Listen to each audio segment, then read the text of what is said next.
It wasn't the late hour that scared me, or even the empty streets. It was the perfection of his smile. I was 23, living in a studio apartment in a city that never sleeps, but my neighborhood always dozed off by midnight. I was coming home from a friend's place, and the last train dropped me off just after 2 a.m. The walk home was about 6 blocks, something I'd done 100 times. But that night, my phone was dead, so I walked in silence. About 2 blocks from my building, I saw him. He was standing under a flickering streetlight, perfectly still, wearing a slightly too large black suit.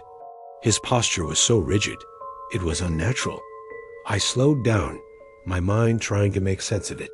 Maybe he was waiting for a ride? I crossed the street to give him some space.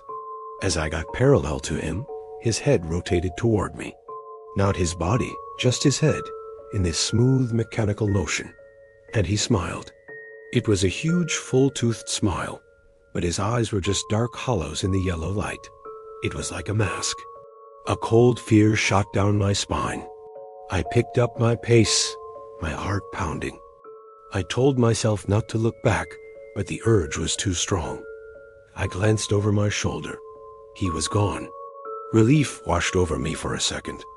Maybe he just stepped into a doorway. I turned to face forward again, and I froze. He was now standing under the next streetlight, a full block ahead of me, on my side of the street.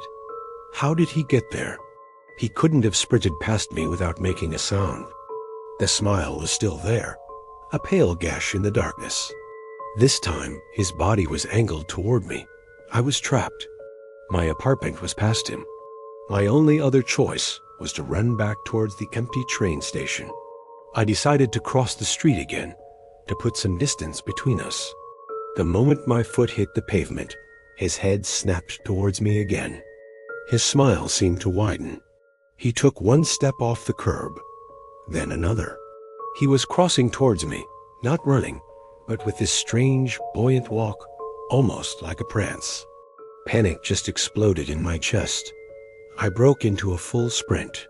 I didn't look back, but I could hear the light tap, tap, tap of dress shoes on concrete, keeping perfect pace with me, getting closer.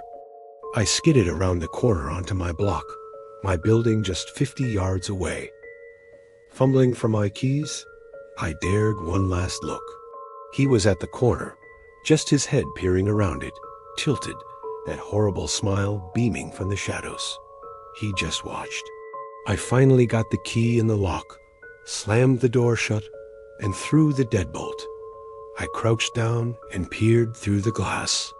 He was there, at the far end of my block, standing directly across from my building, facing me, smiling.